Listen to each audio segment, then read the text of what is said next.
It's DTS 138, and it looks like next week Deej is bringing with him a roadmap. Supremacy is returning, and more changes to the Crucible. Sidearm fixes on the way.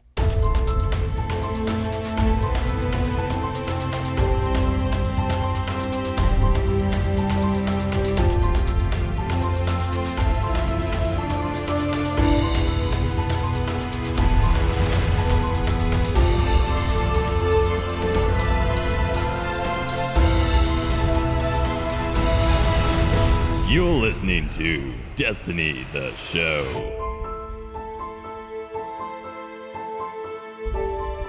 What is good, everybody, and welcome to Destiny, the show, the Destiny news podcast to keep you, the Guardian, ahead of the curve in the world of Destiny. As always, my awesome co-host Ditty is here today with me, BBKDRAGOON. What is up, Ditty? How was your week? Man, my week was good. Work is getting better. Hopefully going to be easier moving forward the next couple weeks or month or so. That's going to be awesome. Working towards my next network expert certification as well for that. So that's going to be busy, but easier after that. And I've been enjoying some Crucible. I've been playing some Clash last week. I recorded and uploaded a couple live game commentaries on the YouTube channel. Just doing different loadouts, different weapons, testing their effectiveness in the current PvP meta Crucible mush that it is right now. So having a lot of fun, actually. What are you mainly testing? Well, I did one game with each archetype of weapon that was buffed. So I had the high impact pulse rifles and auto rifles. I've been using the No Land Beyond and Sidearm combo, and testing the Hawksaw tier pulse rifle as well. That seems to be very good again. I mean, it was always very good, but now it's like, yeah, this feels the most comfortable to me right now. Again, it seems like we're going back to that. I've been noticing I tried to use a special weapon, fusion rifle or sniper rifle, most of the time, and I didn't really notice a change, like my playstyle for special ammo since the changes. Hasn't really affected me that much in terms of how I go around the map and everything. Dude, Saladin's Vigil is exceptional right now. Since you don't really have to worry about people charging in with shotguns as often, I have been loving that weapon to death, dude. A lot of Messenger play. I think the Messenger is in 6v6 on the larger maps, the best pulse rifle in the game. However, a good Hawksaw, Suros PDX-45 is very strong. Blind Perdition is still very strong. Palindrome, IS Luna, and Hawkmoon are just awesome too. And I've not been playing Trials or Threes. I don't know what to think about Special in Trials or Threes. I've heard so many mixed opinions from listeners and from people watching the videos that some people are really upset about Threes and just how Trials is playing out right now. But in the weekly update, we've got information coming about No Land Beyond changes, sidearm fixes. They're looking at Memory of Scory, and I actually think the idea that they have for the change for Scory is pretty good. Like, it preserves its value in PvE, yet sort of nerfs the annoying side of its playstyle in the defensive trialsy situations, which I thought was pretty cool. And we also are probably getting a roadmap, it sounds like, next week from Deej about what's coming to us in March. So why don't we hop into the news?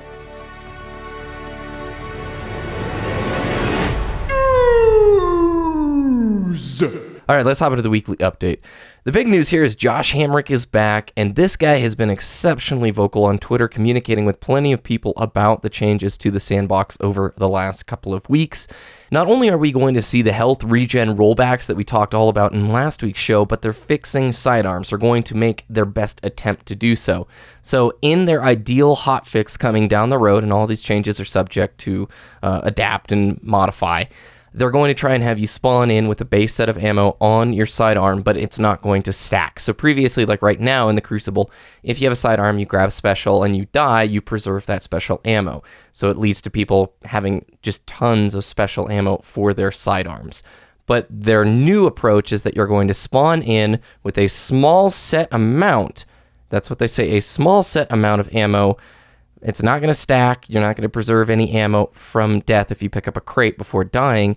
So this is going to force you to actually move yourself to an ammo crate if you want to be a very heavy sidearm player. Did I summarize that well, Ditty?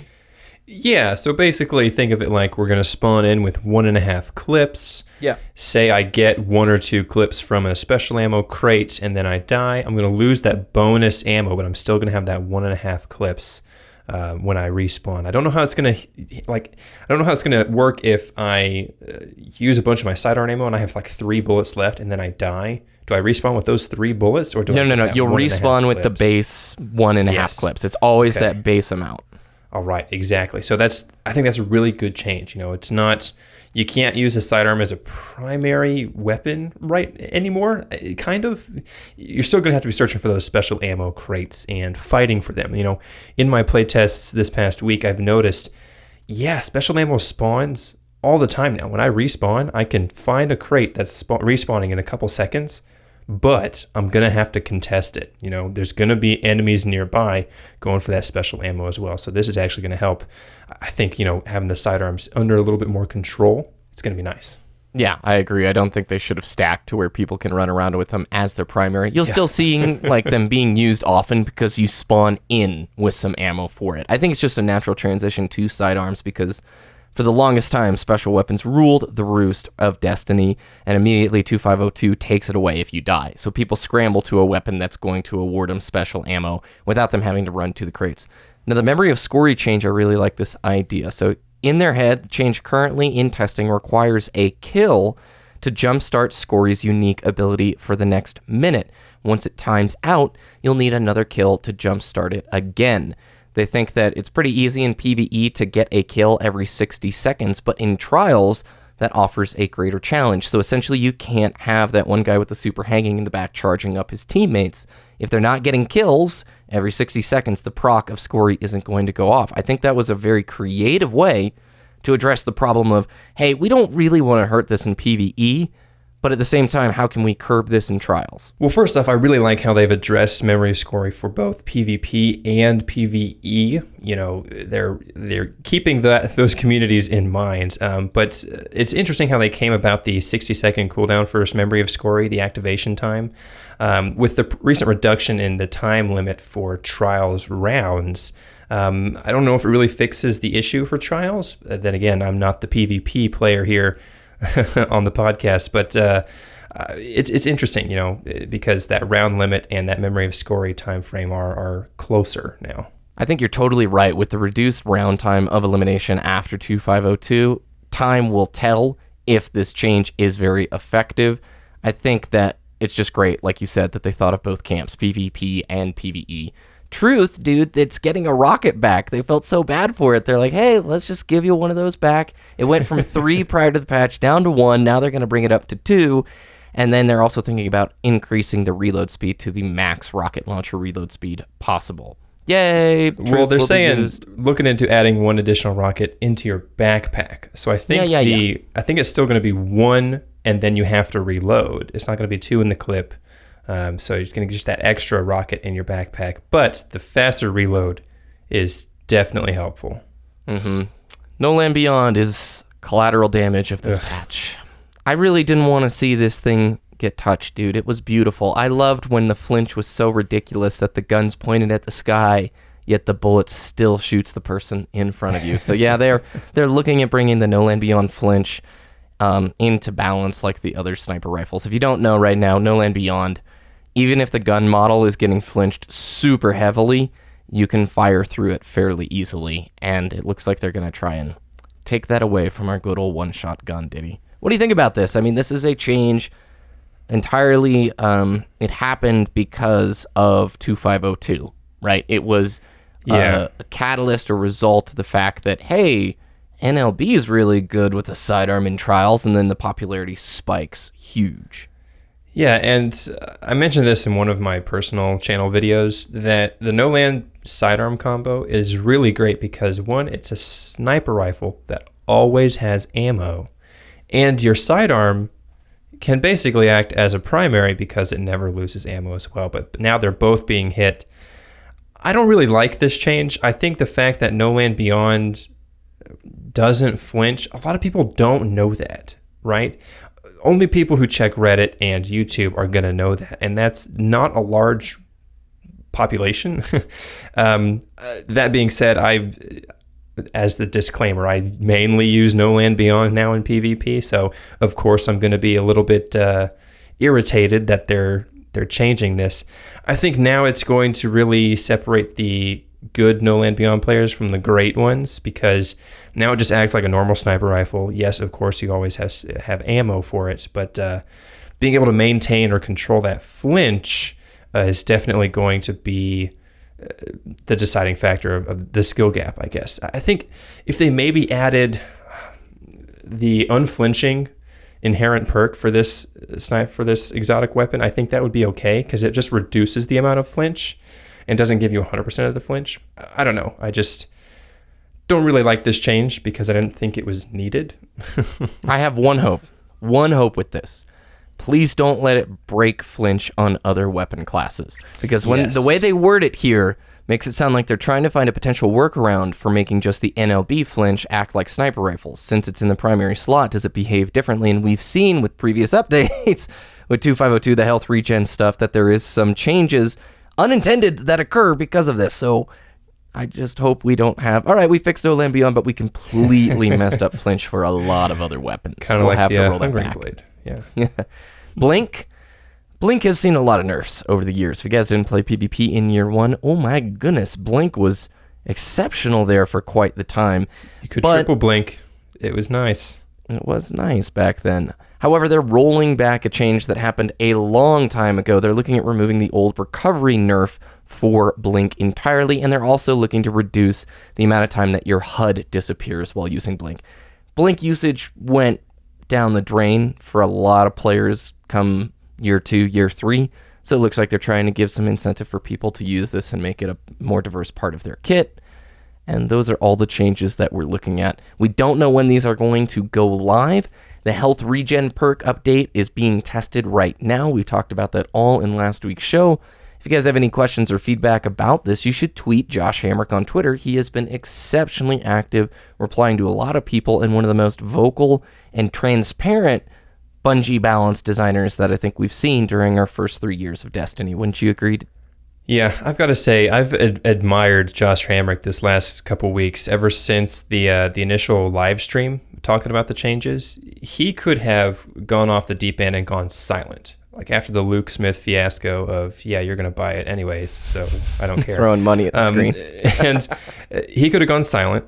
He could have gone the other way and just started arguing with people over Twitter. But no, he's been very positive and be like, thank you for being passionate. We're working on these changes. I know we've made mistakes before. We're working on how to improve the experience.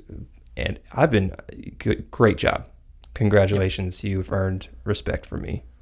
Iron Banner is back Tuesday, February 28th, so by the time you're probably listening to this, it's live. They're selling the sniper rifle and the good old lingering song Hand Cannon, and it's Supremacy this time around. The first Supremacy Iron Banner where shotguns are probably not going to be the biggest complaint that everybody has, because it's 2502. Looking forward to trying it out this week and seeing what, Supremacy you actually talked about, I think, Ditty, the very first week 2502 came out. You said it was a lot better because of the lack of shotguns. Is that correct? Yeah, I mean, Supremacy, you have to collect the crests, right? And shotgun is very obviously going to be, or was very obviously going to be the best solution, because you're right there. I'm just going to reach down and pick up the crest or run over it because I'm right there. But now we got sidearms, we got fusions, we got sniper rifles. No Land Beyond is going to be, I'm still going to use it, so it's going to be interesting to see how I pick up the crest. It's going to rely on my teammates a little bit more.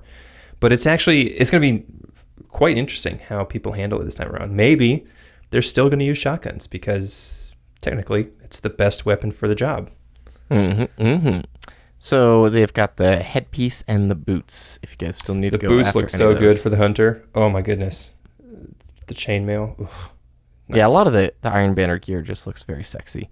At the very bottom of the weekly update, this was written by Cosmo. So Deej has been traveling about. He's been off and away, and he's coming back stateside for the next weekly update this Thursday. And Cosmo says here, and I quote, "Maybe he will even draw up a roadmap of what to expect in the month of March.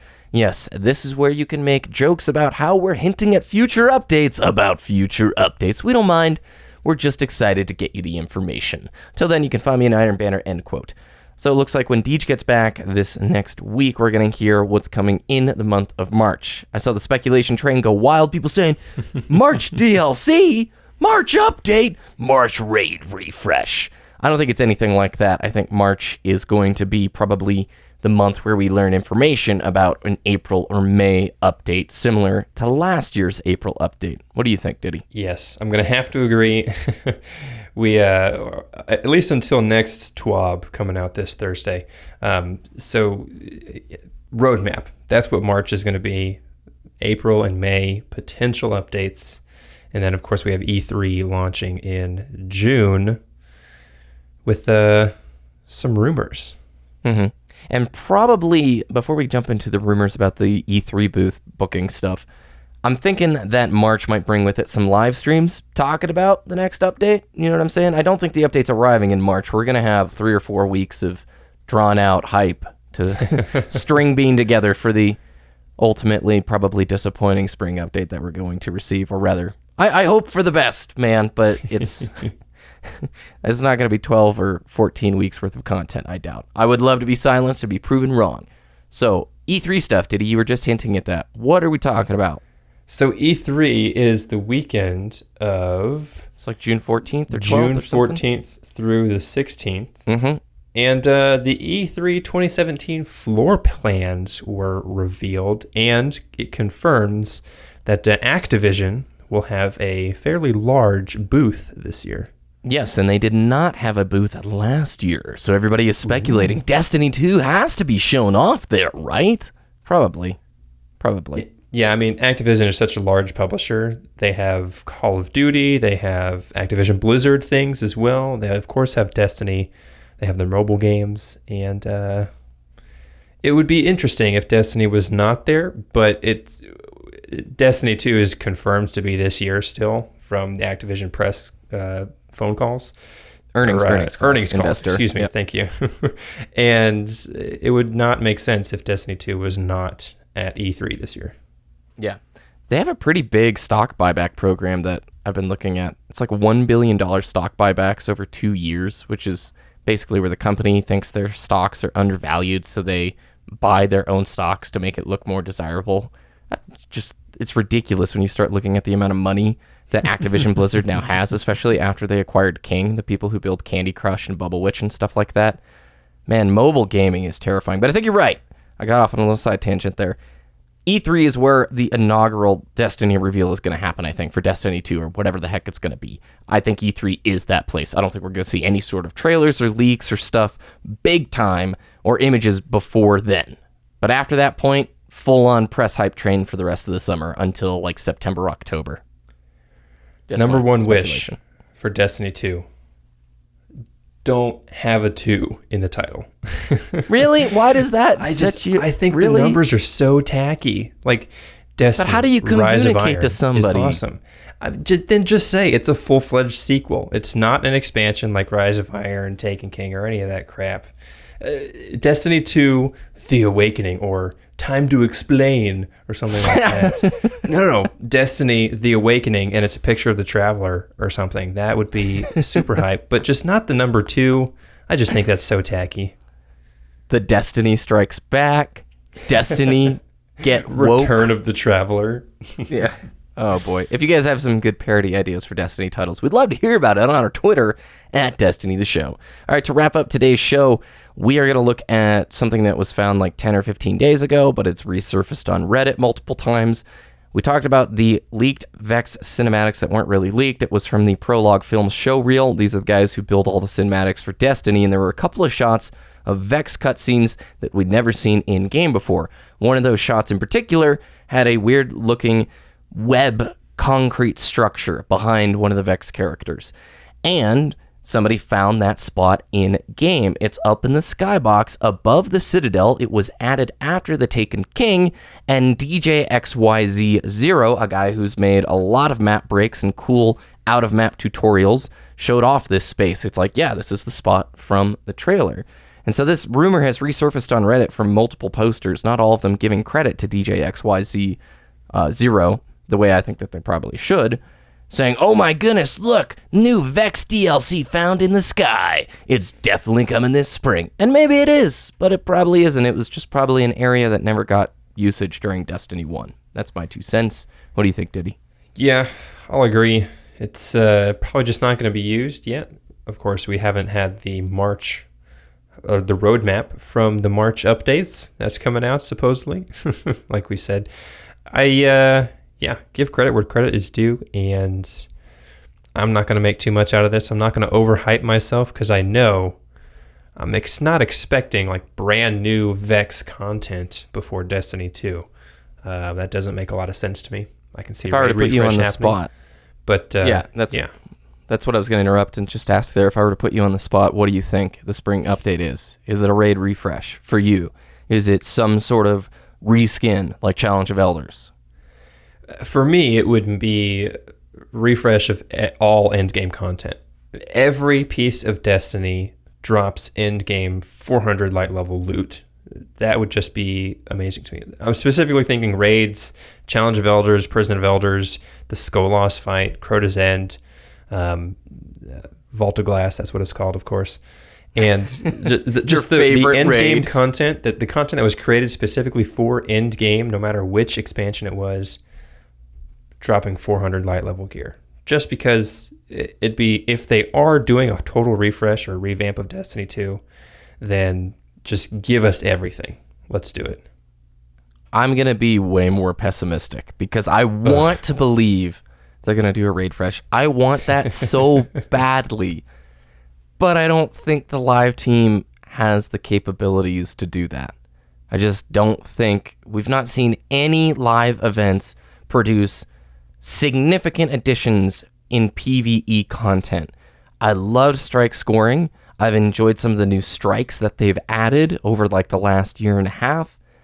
I just can't see them, dude, going in and retooling or doing some sort of update to the raids to where you could go back through Vault of Glass and have those enemies be at a light level that's challenging to you. I would love for that to happen, but more realistically, I see some sort of PvP event. I hate to say that. I think Sparrow Racing League coming back. Yeah, something like that. You know what I'm saying? They seem like PvP events are a lot more executable for them. Who knows, though? I would love to be proven wrong. Just celebrate players' time. That's what would bring Destiny 1 to a beautiful close to me, is some sort of celebration and remembrance commemorating the time that people have spent. Pull all the nostalgia strings that you can, Bungie. Drop all the old gear and emblems and shaders and stuff that'll just make people go, "Oh man, I really loved my time with this game. My hype is off the charts." So that was my horrible answer. Like public events, world events, put strike bot. I want to see Fogoth in the Plaguelands. Do that. Just, crazy stuff like that. You want to ride Fogoth through the Plaguelands. Fogoth coming out like a magma Fogoth near Archon's Forge. He's just covered and he spits fire at you. Oh my goodness. We need to be designers. We really missed our calling in life, man. Let's make our own game. Oh, totally. It's just as easy as we make it out to be, as we complain each week. Yeah, there's like these engineers who are just crying anytime we come up with these ideas. Like, you have no idea what the code of this game looks like. It's a mess. It's a complete mess. That's going to do it for DTS 138. Thank you all for listening. Ditty, where can people find your content? YouTube.com/wooshness, WOOOSHNESS, with practically daily live game commentaries. And Twitter.com/Ditty, DTS, DITTY, DTS. For all the links from today and more, head to our website, destinytheshow.com. Make sure to follow us on Twitter at DestinyTheShow and give us those Destiny 2 funny title ideas. You can follow me at BBKDRAGOON on both YouTube and Twitter. And if you want to talk with us throughout the week, join our awesome community on Discord, discord.me/DestinyTheShow. Thanks for listening, everyone. Have a great week, and we'll see you next time.